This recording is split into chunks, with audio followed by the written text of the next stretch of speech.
आज की class start करते हैं अपन। अपन ने अभी तक जो पढ़ा हुआ है 14 चैप्टर में वो देखते हैं। तो 14 चैप्टर में कुछ ऐसे हाल हाल थे। अपन ने स्टार्टिंग जो करी थी वो करी थी कि प्राकृतिक संसाधन हमारे आसपास कौन कौन से हैं। उसमें सबसे पहले हो गया था वायुमंडल। वायुमंडल क्यों जरूरी है आपको उसके बारे में बहुत अच्छे से पता चल गया। उसके बाद बात आई पवन, हवा, हवा कैसे चलती है उसके बारे में हमने बात करी और प्रयोग प्रैक्टिकल करके देखे इसमें, है ना, कि हवा का पैटर्न कैसे बनता है वो उसके बारे में देखा हमने। उसके बाद देखा वर्षा, वर्षा कैसे होती है, बादल कैसे बनते हैं, हमने खुद ने बादल बनाए। सैटेलाइट इमेज के बारे में चर्चा करी कि हाँ कैसे सैटेलाइट देख के बता सकते हैं बादल किस जगह पर ज्यादा है, और रियल सैटेलाइट इमेज कैसे दिखाई देती है वो भी मैंने आपको बताया। कैसे सैटेलाइट काम करता है उसके बारे में भी चर्चा कर चुके हैं। भारत में इसरो के मंगल मिशन वगैरह के बारे में भी चर्चा कर चुके हैं। सैटेलाइट दिखते कैसे हैं वो बता दिया मैंने आपको।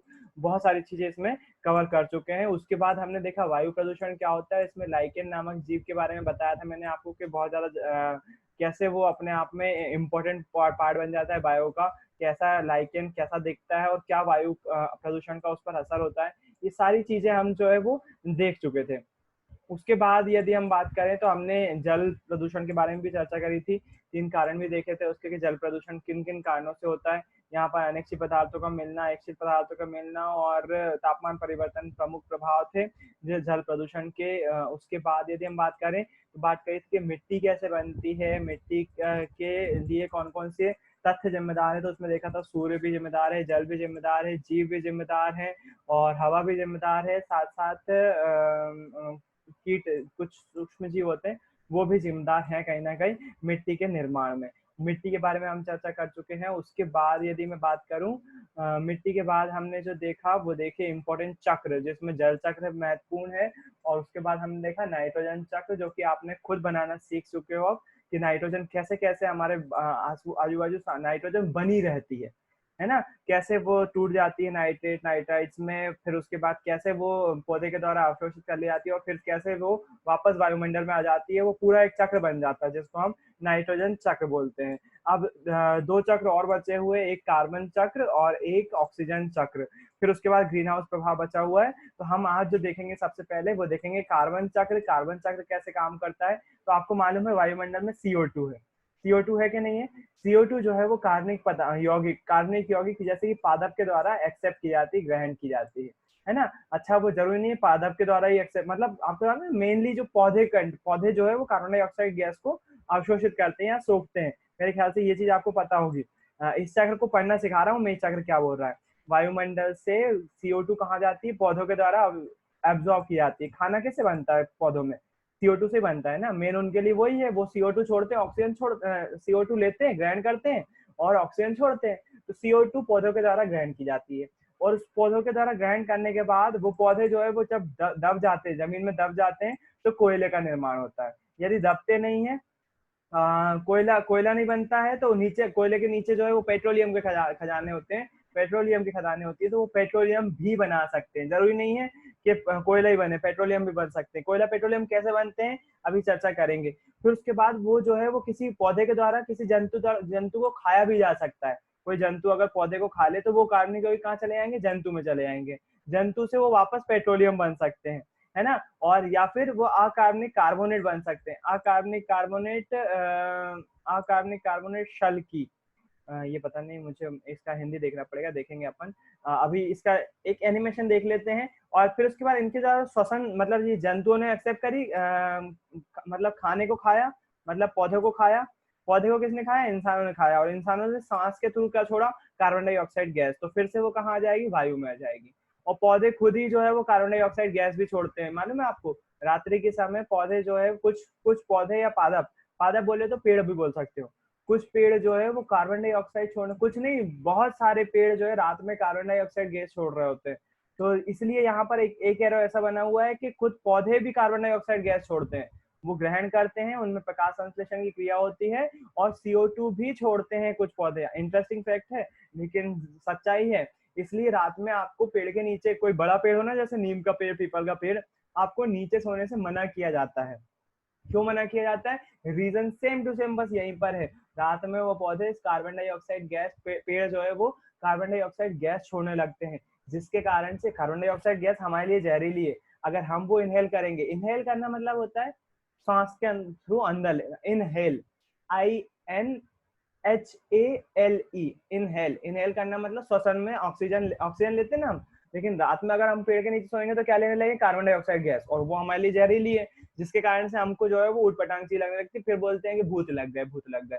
भूत नहीं होते हैं, CO2 ज्यादा हो जाएगी रात्रि के समय पेड़ के नीचे, इसलिए जो है वो सोने से मना किया जाता है। कुछ अलग अलग पेड़ अलग अलग मात्रा में CO2 छोड़ते हैं, अलग अलग मात्रा में कार्बन डाइऑक्साइड गैस भी उत्सर्जित करते हैं। ये आपका काम दे रहा हूँ, कल होमवर्क दे रहा हूँ, ध्यान रहे, आपको पता करना है कौन सा पेड़ दिन में सबसे ज्यादा मात्रा में ऑक्सीजन छोड़ता है और कौन सा पेड़ सबसे ज्यादा मात्रा में कार्बन डाइऑक्साइड छोड़ता है। थोड़ा सा आप गूगल पे सर्च करिएगा, उससे बोल के देखिएगा, माइक मुंह से केवल आपको माइक ऑन करके केवल बोलना है, वो हिंदी में सर्च आपको करके बताएगा, आप बताइएगा मुझे कल इसके आंसर, है ना, सभी से पूछूंगा। तो एक बार एनिमेशन देख लेते हैं अपन के कार्बन चक्र कैसे काम करता है। मैं आपको ले जाता हूँ सीधे सीधे अपने क्रोम ब्राउजर पर। मैं एक्चुअली आज ही देख रहा था शकुंतला देवी के बारे में, तो आपको यहाँ पर दिखाई दे रहा है शकुंतला देवी के बारे में कि कौन थी शकुंतला देवी, और बड़ा इंटरेस्टिंग सा वीडियो मिला मुझे, उस पर कभी मैं दिखाऊंगा आपको उसके बारे में भी कि शकुंतला देवी कौन थी। यहाँ पर अभी हम बात कर रहे हैं काय की कार्बन साइकिल की।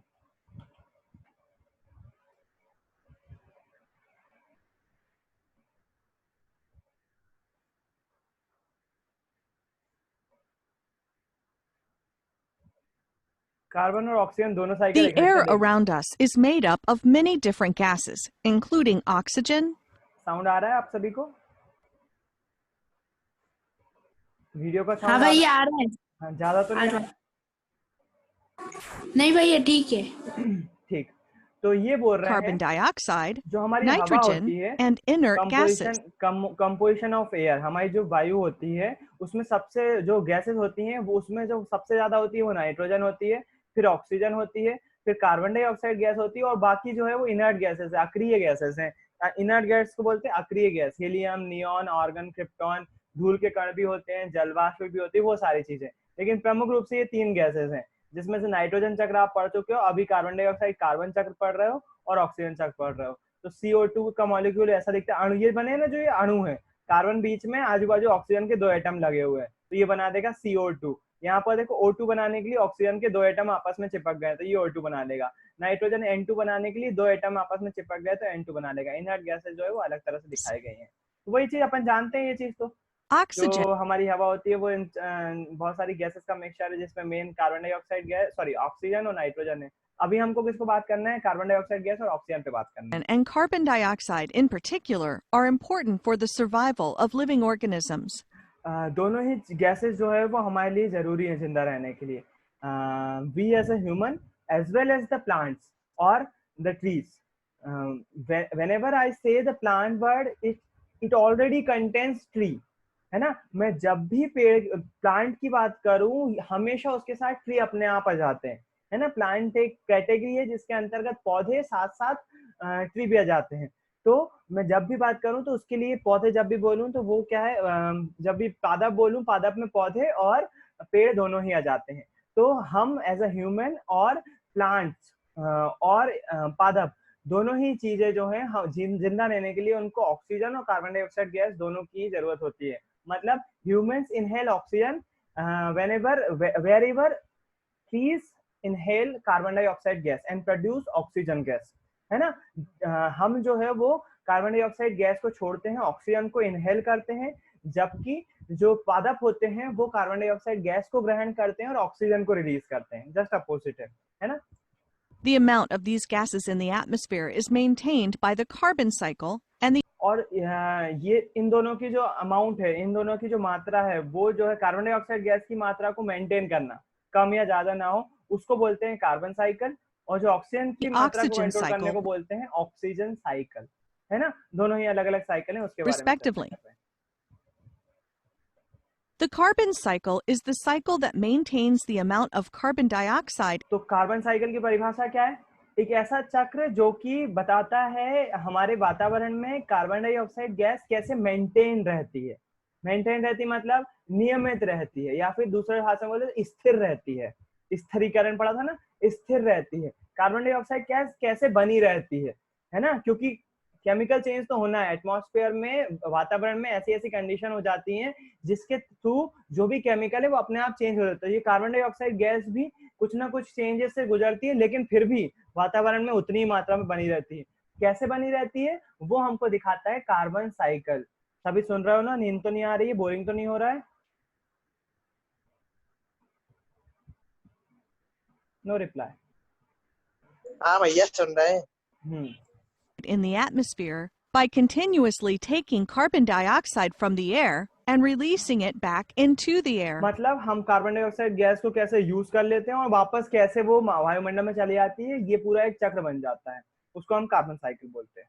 अब देख लेते हैं कार्बन When साइकिल green कैसा है। plants undergo the process of photosynthesis to make food, carbon dioxide gas के थ्रू जो पेड़ होते हैं, पेड़ मतलब वही पादप जो होते हैं, वो प्रकाश संश्लेषण की क्रिया करते हैं और फूड बनाते हैं अपने आप में।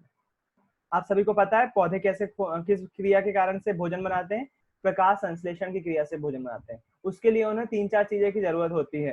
पहला तो कार्बन डाइऑक्साइड गैस, दूसरा सूर्य का प्रकाश, तीसरा हरित लवक, चौथा पानी, है ना? ये सब चीजें जो है वो जरूरत होती है। मिट्टी की भी जरूरत होती है, जाहिर सी बात है। उसमें से वो कार्बोहाइड्रेट वो जो पिछली क्लास में देखा था अपन ने, नाइट्राइट्स लेते हैं, उस वो भी जो है वो उनके ग्रोथ के लिए जरूरी होते हैं।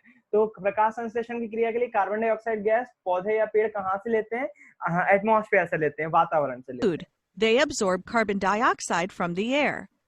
The तो पेड़ पौधे डायरेक्ट कहाँ से लेते हैं कार्बन डाइऑक्साइड गैस? हमारे आसपास की वायु से। carbon element stored in plants is then transferred to animals that अब इन पेड़ पौधों को कौन खाते हैं? इंसान और ये जानवर खाते हैं, है ना? आप बोलोगे ये पेड़ कौन खाता है? अरे फल फ्रूट तो खाते हो, फल फ्रूट खाते हो कि नहीं खाते? और आप भाजी भी खाते होगे, बहुत प्रकार की भाजियां खाते हो, खाते कि नहीं खाते? तो वो पौधे को जो खा रहे हो आप, सीधे सीधे खा रहे हो कि नहीं खा रहे हो? तो वो किसी उस मात्रा में जो है वो अच्छा, जो गाय होती है उसको देखो घास खाती है, वो डायरेक्ट खा रही है वो तो घास, और पत्ती वगैरह भी खा लेती है उसमें। बकरी वगैरह जो है वो पत्ती खाती है पेड़ पौधों की। तो वो चीज डायरेक्ट कहाँ चली जाती है? कार्बन डाइऑक्साइड गैस एनिमल्स में चली जाती है, eat the पेड़ plants. पौधों के When द्वारा। plants and animals die, their और जब ये मरते हैं, जब पौधे भी मरते हैं या फिर एनिमल भी मरते हैं, दोनों ही चीज, या तो पेड़ मरे, पेड़ मरना मतलब कि नष्ट हो जाना, हवा वगैरह गिरते तो गिर जाते कि नहीं गिरते पेड़, और ऐसे कुछ केमिकल मिट्टी में कुछ कंपोजिशन कम हो जाए या फिर बाढ़ आ जाए तो ये पेड़ क्या हो जाते हैं? गिर जाते हैं,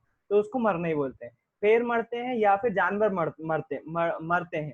जब ये मरते हैं तो क्या हो जाता है? इनकी बॉडीज ऐसी ऐसी हो जाती है, और क्या हो जाती dead है? bodies decompose. इस डिकम्पोजिशन होती है, जब ये बॉडी जब सड़ती है या खत्म होती है, तो इनकी बॉडी में जितनी भी कार्बन डाइऑक्साइड गैस रहेगी वो वापस कहाँ जाती है? एटमॉस्फेयर में जाती है।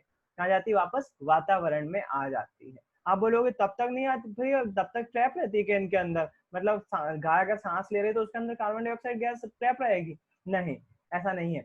मरने पर ही नहीं निकलती है, कार्बन डाइऑक्साइड गैस सांस के द्वारा भी निकलती है। बिल्कुल। And release carbon dioxide back into the air due to the actions of fungi and bacteria in the soil. In addition, all living organisms, including plants and animals, release carbon. ये देखो direct इन्होंने बोला हुआ है, दोनों ही चीजें, जरूरी नहीं है कि मरने के बाद ही कार्बन डाइऑक्साइड छोड़े। यहाँ पर ये जो डार्क ब्लू कलर दिख रहा है आपको, ये डार्क ब्लू कलर दिखा रहा है कि डायरेक्ट भी पेड़ और जीव दोनों ही, plants and animals, both produce carbon dioxide in daytime or night time accordingly. Animals can withdraw CO2 at any time, even though daytime or night time, दोनों टाइम में वो कार्बन डाइऑक्साइड गैस प्रोड्यूस कर सकते हैं। कौन? Animal. और जो पेड़ होते हैं वो केवल रात के समय ज्यादातर कार्बन डाइऑक्साइड गैस प्रोड्यूस करते हैं। तो दोनों ही चीजें जो है वो कार्बन डाइऑक्साइड गैस प्रोड्यूस कर रही होती है। Carbon dioxide into the air through the process of respiration in their respiration मतलब श्वसन, श्वसन की क्रिया द्वारा पौधे और जानवर दोनों ही क्या करते हैं? कार्बन डाइऑक्साइड गैस वातावरण entire में डाल रहे होते हैं। lifetime. Over a long period of time, the bodies of dead organisms become fossil fuels, which are used by factories. अब देखना, जैसे जैसे समय बीतता जाता है, ये जो पेड़ पौधों की सड़ी गड़ी बॉडीज होती हैं और जंतुओं की जो सड़ी गड़ी बॉडीज होती हैं, शरीर होता है, ये डिकम्पोज होते हैं। डिकम्पोज होते हैं तो इससे पेट्रोलियम और कोयला, दो चीजें बनती हैं, जो कि कहाँ चली जाती है? जमीन में चली जाती है।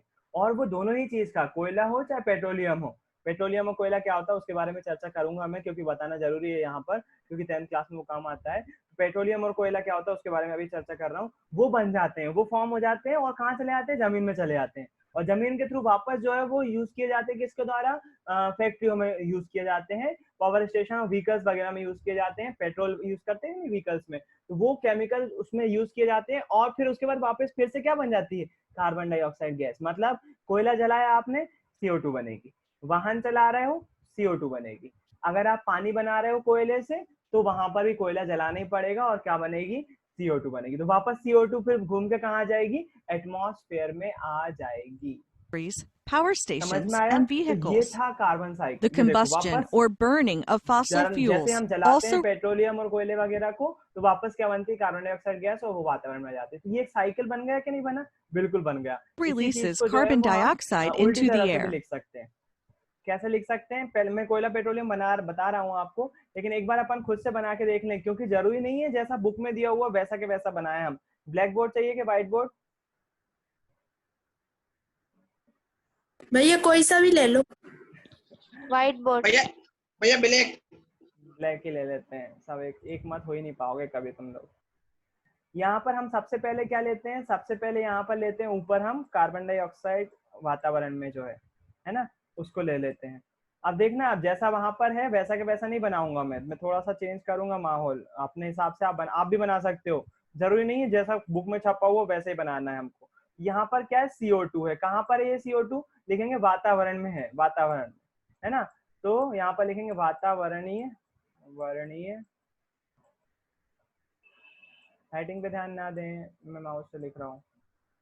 CO2 आप बोलोगे बार बार क्यों बोलते हो, हमको तो पता है क्लास में, लेकिन आपको पता है ये वीडियो जब YouTube पर जाता है तो कई लोग पहली बार देख रहे होते हैं, इसके कारण से बोलते हैं। वातावरणीय CO2 ये किसके द्वारा एब्जॉर्ब की जाती है, ये पौधों के द्वारा एब्जॉर्ब की जाती है। पौधे, और पौधों के साथ साथ और क्या हो सकते हैं, पौधों के द्वारा, पौधे मतलब पादप, पादप बोलना ज्यादा अच्छा रहेगा, पौधों के द्वारा एब्जॉर्ब की जाती है, या फिर हम लिखेंगे पादप, है ना, पादप के द्वारा क्या की जाती है, एब्जॉर्ब की जाती है, पादप।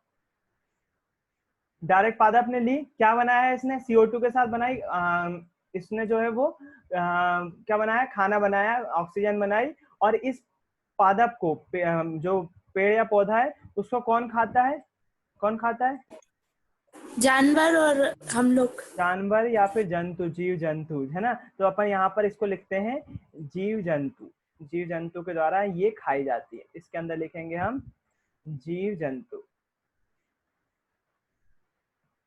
जीव जंतु इसको खा लेते हैं। अच्छा, इन्होंने खा ली, फिर उसके बाद क्या, ये जीव जंतु अगर दो चीजें हो सकती हैं, ये तो श्वसन के द्वारा भी छोड़ते हैं, श्वसन के द्वारा क्या छोड़ते हैं, कार्बन डाइऑक्साइड गैस, वापस कार्बन डाइऑक्साइड गैस मिल जाएगी, मतलब एक तो पादप जो है वो डायरेक्ट CO2 छोड़ते हैं, तो डायरेक्ट CO2 वातावरण में आ जाएगी। पादप को किसने खाया, जीव जंतु, जीव जंतु श्वास लेंगे तो भी क्या ये भी सांस छोड़ते हैं, तो भी वातावरण में क्या छोड़ते हैं, कार्बन डाइऑक्साइड गैस छोड़ते हैं। अच्छा, ये जीव जंतु यदि मर जाते हैं, ये जीव जंतु मर जाते हैं तो क्या बनाते हैं, ये अगर मर जाते हैं तो बनाते हैं पेट्रोलियम, क्या बनाते हैं, पेट्रोलियम, यहाँ पर लिखेंगे हम पेट्रोलियम। चैट आ रही है? अच्छा शिवानी समझ में नहीं आ रहा, चलो ठीक है कोई दिक्कत नहीं, एक तरह से और समझाते हैं अपन। नाइट्रोजन साइकिल आपने देखा था, नाइट्रोजन साइकिल क्या होता है, पहली बात तो ये समझ लो कि हम साइकिल पढ़ते क्यों, चक्र पढ़ते क्यों। नाइट्रोजन गैस जैसे मान लो हमारे आसपास मौजूद है, तो कहीं ना कहीं यूज तो कर रहा है कोई ना कोई, जैसे पेड़ पौधे यूज कर रहे हैं उसका, और भी जैसे जानवर उसका यूज कर रहे हैं कहीं ना कहीं अप्रत्यक्ष रूप से, तो वो कहीं ना कहीं कम होना चाहिए कि नहीं, जब कम होना चाहिए तो वो 78% बनी कैसे रहती है, वो उतनी की उतनी बनी कैसे रहती है। Same case carbon dioxide gas के भी केस में जाता है। कार्बन, नाइट्रोजन तो छोड़ो, नाइट्रोजन अगर बात आ गई है, अभी अपन अपने पे बात करें, कार्बन डाइऑक्साइड गैस की बात करें, तो आपको मालूम है हम जो है वो सांस लेते हैं, ऑक्सीजन ग्रहण करते हैं, और बदले में कौन सी गैस छोड़ते हैं, कार्बन डाइऑक्साइड गैस। हमारे जैसे कितने लोग हैं पृथ्वी पर, 100, अपने भारत में कितने हैं, 135 करोड़ लगभग हैं, और पृथ्वी पर कितने हैं, 7 अरब लोग, लगभग 7 अरब लोग हैं। ये 7 अरब लोग एक साथ सांस छोड़ते होंगे तो कितनी सारी कार्बन डाइऑक्साइड गैस निकलती होगी। तो ये कार्बन डाइऑक्साइड गैस कहाँ आ जाती होगी, पृथ्वी में आ जाती होगी। लेकिन फिर भी ज्यादा मात्रा में कार्बन डाइऑक्साइड गैस क्यों नहीं होती है? जो हम कार्बन डाइऑक्साइड गैस छोड़ रहे हैं वो जाती कहाँ है और प्रकृति में मेंटेन कैसे रहती है, बराबर कैसी बनी रहती है उसकी मात्रा। मतलब हम जो कार्बन डाइऑक्साइड छोड़ रहे हैं उसका कुछ ना कुछ तो होता होगा ना, वो बताने के लिए कि वातावरण से कार्बन डाइऑक्साइड गैस कैसे बनी रहती है, जितनी मात्रा में है उतनी ही मात्रा में बनी रहती है, वो कैसे बनी रहती है उसको जानने के लिए हम क्या करते हैं, हम चक्र का निर्माण करते हैं कि कार्बन डाइऑक्साइड जो वातावरण में है वो कहाँ कहाँ से हो रही है, कहाँ कहाँ से होकर जा रही है, जिसके कारण से जितनी मात्रा में वो है उतनी ही मात्रा में बनी रहती है बाकायदा। उसको बोलते हैं साइकिल, उसको बोलते हैं चक्र, है ना। तो ये क्वेश्चन आना चाहिए दिमाग में, कार्बन डाइऑक्साइड गैस बनी कैसे रहती है। उस क्वेश्चन के से डेवलप होगा आपका कि कार्बन चक्र होता क्या है या फिर कार्बन डाइऑक्साइड गैस कैसे बनी रहती है मात्रा में। तो हमने सबसे पहले ये देखा कि कार्बन डाइऑक्साइड गैस का बने रहने का सबसे मेन रीजन जो है वो इस तरह से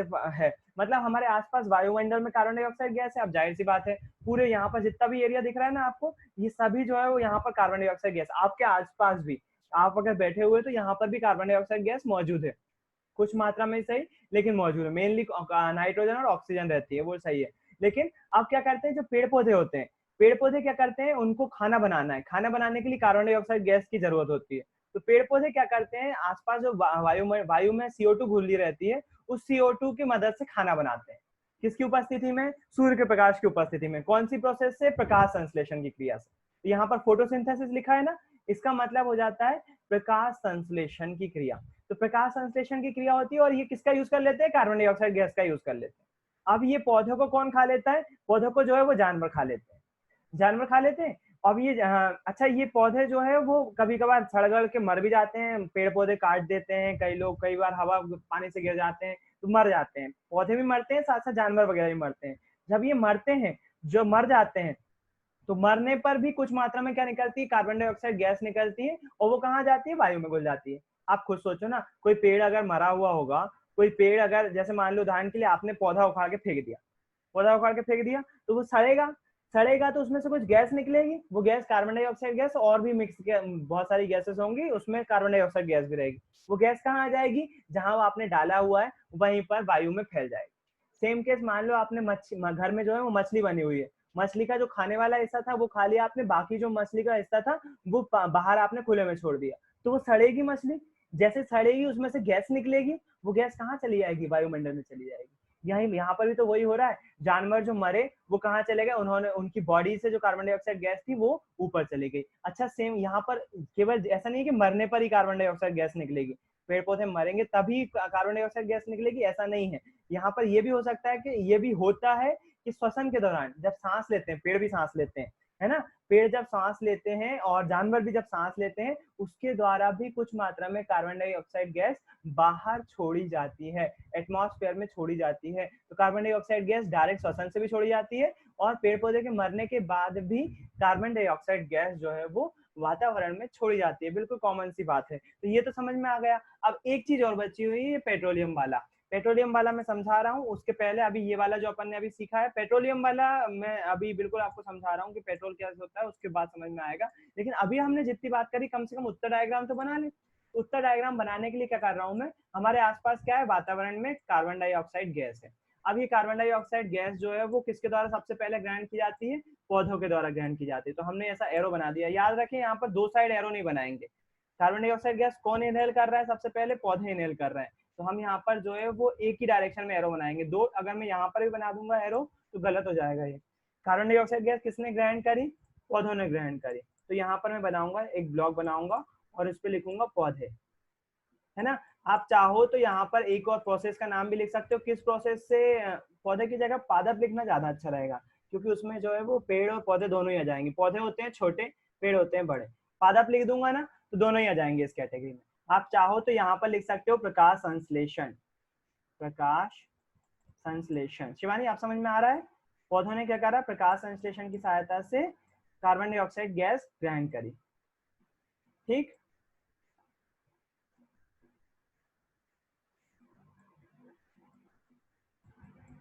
प्रकाश संश्लेषण से उन्होंने ग्रहण करी क्या, कौन सी गैस, कार्बन डाइऑक्साइड गैस ग्रहण करी पादपों ने।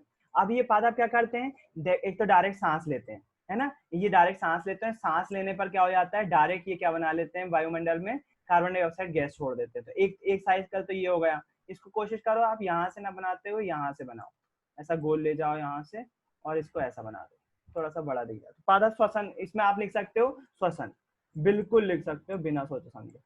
यहाँ पर श्वसन के द्वारा क्या छोड़ दी जाती है, कार्बन डाइऑक्साइड गैस छोड़ दी जाती है। अच्छा, इन पादपों को कोई खा भी लेता है, कौन खा लेता है, जीव जंतु। बिल्कुल, जीव जंतु खा लेते हैं। तो यहाँ पर हम एक डब्बा बनाएंगे और लिखेंगे जीव जंतु, जीव जंतु। आप चाहो तो ये जीव जंतु क्या कर रहे हैं, इसको खा रहे हैं ना, तो यहाँ पर हिंदी में लिख सकते हो भोजन, एरो बनाओगे यहाँ पर, पेड़ पौधों को किसने खाया है, जीव जंतु ने। अगर यहाँ पर भी एरो बना दोगे तो इसका मतलब हो जाएगा पेड़ पौधे खा रहे हैं जीव जंतु को, मतलब पेड़ इंसानों को खा रहे हैं, जानवरों को खा रहे हैं। ऐसा होता है क्या, नहीं होता। केवल पादपों को कौन खाता है, जीव जंतु। यहाँ पर आप लिख सकते हो भोजन, है ना, बिल्कुल लिख सकते हो। भोजन के रूप में जीव जंतुओं ने किसको खाया, पादपों को खा लिया। अच्छा, ये जीव जंतु क्या करेंगे, जीव जंतु भी श्वसन करेंगे। तो श्वसन के थ्रू जो है वो ये भी कार्बन डाइऑक्साइड गैस बनाएंगे। मैं छोटा कर लेता हूँ इसको थोड़ा सा, ताकि एक बार में बात आ जाए सामने। जीव जंतु भी कार्बन डाइऑक्साइड गैस छोड़ेंगे वायु में। ओ बैकग्राउंड सेट नहीं करा था। ओ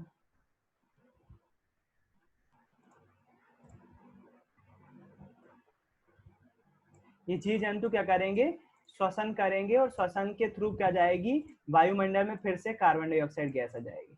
यहाँ पर भी आप लिख सकते हो श्वसन,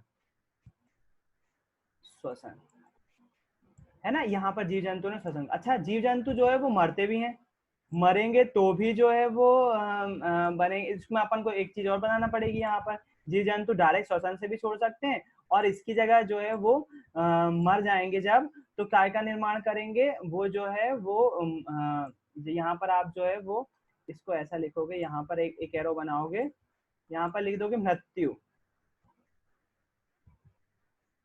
मृत्यु हो जाएगी। या फिर आप ये भी लिख सकते हो कि अपघटन हो जाएगा, अपघटन हो जाएगा। या फिर आप यहाँ पर लिखो अपघटन, अपघट नहीं यार, इस पे अपन अपघटन नहीं लिख सकते। यहाँ पर जो है वो मृत जीव लिख सकते हो, मृत जीव, मृत जीव, मृत जीव। और पेड़ पौधे भी बोल सकते हो। मृत जीव जो है मर जाते हैं तो वो भी डायरेक्ट क्या छोड़ते हैं, जब मर जाते हैं तो भी क्या छोड़ते हैं, वो कार्बन डाइऑक्साइड गैस। डायरेक्ट यहाँ पर हम ये भी लिखेंगे, मृत जीव जो होते हैं वो भी क्या छोड़ते हैं, कार्बन डाइऑक्साइड गैस। अच्छा, ये मृत जीव, इसके बाद एक और चीज रह गई है, वो है पेट्रोलियम, कोयला, है ना। तो इसको अपन देखेंगे। ये जो पादप होते, हाँ भैया पादप भी तो अपघटित होते हैं, पादप भी अपघटित होते हैं। तो आप इसको ऐसा भी लिख सकते हो, मृत जीव जो है वो, इसको पादप को ऐसा भी बना सकते हो, पादप भी मृत होते हैं तो इसको भी आप ऐसा बना सकते हो, बिल्कुल बना सकते हो। अच्छा, अब क्या होगा, यहाँ पर एक चीज पेट्रोलियम वाली रह गई है, तो मैं पहले पेट्रोलियम वाली चीज समझा देता हूँ आपको कि पेट्रोल कैसा होता है। फिर उसके बाद हम जो है वो बात करेंगे कि कैसे वो यहाँ पर हमारे लिए काम कर जाता है। तो पेट्रोल कैसे बनता है उसके बारे में सुन लो, पेट्रोल और कोयला कैसे बनते हैं, है ना। दोनों ही चीज आपको समझ में आ जाना चाहिए। अब हुआ क्या, आज से लाखों करोड़ों साल पहले जब पृथ्वी पर बहुत सारे पेड़ पौधे थे, बहुत सारे जानवर थे। अब ये जानवर किसी ना किसी कारण से मरेंगे, आपस में लड़ झगड़ के भी मरेंगे, कई बार बाढ़ आ जाएगी उसमें मरेंगे, कई बार उल्का पिंड गिर जाएंगे तो मर जाएंगे। और केवल जानवर नहीं मरेंगे, पेड़ पौधे भी मरते हैं। बाढ़ आ रही है तो वो गिर जाएंगे, हवा पानी हो रही है तो वो गिर जाएंगे। जब वो गिरते हैं ना, गिर गए एक बार, मर गए, उनकी जिंदा नहीं है, नया पौधा नहीं बन रहा, उसका विकास रुक गया है, वो गिर गए जमीन पर। अब जब गिर गए, या फिर जानवर के केस में अगर वो मर गए, तो क्या हो जाएगा, वो इकट्ठे हो जाएंगे। अब इस केस में पृथ्वी पर पानी भी गिर रहा है, पानी भी गिर रहा है, हवा भी चल रही है, मिट्टी भी उड़ रही है, धूल मिट्टी सब चीज हो रही है। तो क्या होता है, जैसे जैसे पानी गिरते जाता है तो उनका डीकम्पोजिशन शुरू हो जाता है, जानवर और पौधों का क्या हो जाता है, अपघटन चालू हो जाता है। और इस दौरान उसके ऊपर जो है वो धूल और मिट्टी की परत जमती जाती है, परत जमती आती है धीरे धीरे। तो क्या हो जाता है, वो सड़े गले पेड़ पौधे और जानवर क्या हो जाते हैं, मिट्टी के नीचे दबते चले जाते हैं। जैसे जैसे साल जैसे जैसे बीतते जाता है, समय बीतते जाता है, ये मिट्टी के नीचे जाते जाते मिट्टी इनके ऊपर बनती जाती है, मिट्टी की परत इनके ऊपर बनती जाती है, ये जमीन के नीचे जाते जाते हैं। जब ये जमीन के इतनी नीचे चले जाते हैं कि वायु के संपर्क में नहीं रहते, वायु का संपर्क इनसे टूट जाता है, क्योंकि मिट्टी आ गई है बीच में, ये जो है वो दब गए।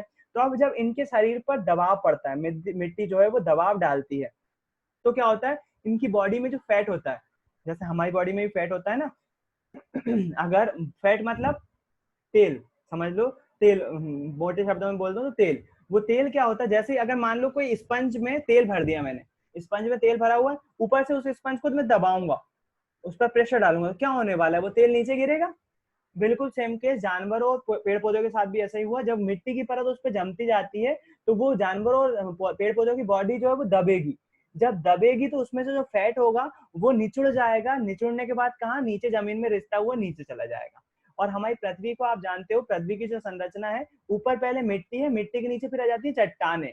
वो तेल जाकर कहाँ जमा हो जाएगा, चट्टानों के ऊपर, कहीं पर भी जहां पर भी एरिया मिलेगा उसको, वो चट्टानों पर जो है वो इकट्ठा हो जाएगा, वो तेल इकट्ठा हो जाएगा। वही तेल आज जो हमारे लाखों साल पहले पेड़ पौधों से जो तेल बना था, वही तेल आज हमको उन चट्टानों के ऊपर कच्चे तेल के रूप में मिलता है।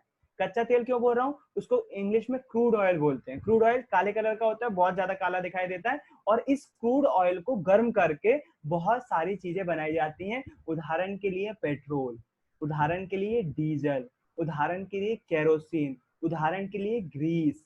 ये चार चीजें जो है इसको गर्म कर कर जो है वो बनाई जाती हैं। तो पेट्रोल, डीजल, ग्रीस, केरोसिन, ये सभी काय से बनते हैं, कच्चे तेल से बनते हैं। कच्चा तेल कैसे बना, लाखों साल पहले जमीन में जब वो दबते चले गए इंसान, जानवर और पेड़ पौधे वगैरह, उनसे जो है वो फैट जो है वो जमा होते गया, पत्थरों में इकट्ठा हो गया, उसमें जो है वो कुएं खोद कर उसमें जो है वो हम मशीन से ड्रिल करते हैं पृथ्वी में, जैसे बोरिंग करते हैं ना, वैसे ही जो है वो ड्रिल की जाती है, और उन चट्टानों तक पहुंचने के बाद वो क्रूड ऑयल जो है वो कच्चा तेल निकाला जाता है, और उस कच्चे तेल से फिर ये सारी चीजें बनाई जाती हैं, है ना। तो ये बन गया आपका पेट्रोलियम, कि पेट्रोलियम कैसा बनता है, मतलब कच्चा तेल कैसा बनता है।